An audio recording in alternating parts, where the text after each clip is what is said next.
ಅಂಥದ್ರಲ್ಲಿ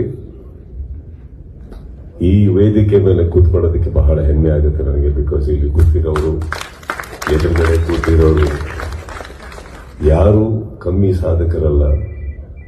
ಬಟ್ ಈ ತರ ಒಂದು ಸಂದರ್ಭದಲ್ಲಿ ಈ ತರ ಒಂದು ಪ್ರೋಗ್ರಾಮ್ ನಡೆದಾಗ ಎಷ್ಟೋ 1000 ಅವಾರ್ಡ್ ಸೆರೆಮನೀಸ್ಕಿನ್ನ ಬೆಟರ್ ಅಂತ ಅನ್ಸುತ್ತೆ ಇಂಥದ್ದು.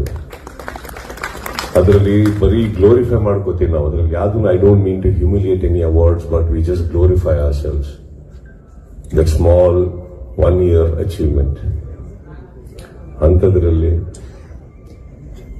ದಿಸ್ ಓನ್ಲಿ ರಿಮೈಂಡ್ಸ್ ಅಸ್, ಈ ತರ ಒಂದು ಸಂದರ್ಭದಲ್ಲಿ it only reminds people like me at least how small we still R.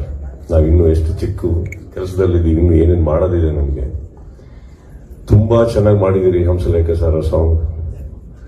It is frankly speaking sir, ಇಲ್ಲ ನಿಮ್ಮ ಅಚೀವ್ಮೆಂಟ್ಸ್ ನೀವು ಈ ತರ ಒಂದು ಸಾಂಗ್ ಮಾಡ್ತೀರಾ ಅಂದ್ರೆ ಇಮ್ಯಾಜಿನ್ ಮಾಡ್ಕೊಳ್ಳಿ. 50 ವರ್ಷ ಸಾಧನೆ ಒಬ್ಬ ವ್ಯಕ್ತಿ ಮಾಡಬೇಕು, ಅಂಥದ್ರಲ್ಲಿ ಒಬ್ರು ಹಂಸಲೇಖ ಅವ್ರು ಬಂದೊಂದು ಸಂಗೀತ ನೀಡಬೇಕು ಅಂದ್ರೆ ಇವತ್ತಿಗೆ ಅದು ಸಾಧ್ಯನೇ ಆಗದಿರೋಂಥ ಒಂದು ಕೆಲಸ. ಫಸ್ಟ್ ಆಫ್ ಆಲ್ 50 ವರ್ಷ ಚಿತ್ರರಂಗದ ಇರೋಕೆ ಆಗಲ್ಲ. ಅಂಥದ್ರಲ್ಲಿ ಇದ್ಮೇಲೆ ಹಂಸಲೇಖ ಅಂತ ಒಂದು ಸಾಂಗ್ ಮಾಡ್ಕೊಡ್ತಾರಂತ ಸಾಧ್ಯನೇ ಇಲ್ಲ. It is the biggest achievement which I just saw. The most beautiful moment ನೀವು ಅವರಿಗೆ ಕೊಟ್ಟಿರೋ ಗಿಫ್ಟ್ ಅಂತ ಹೇಳಬಲ್ಲೆ sir. We are too small in front of you. ಎಲ್ಲರ ಮುಂದೆ I think I wish you all the best of health, best of happiness. And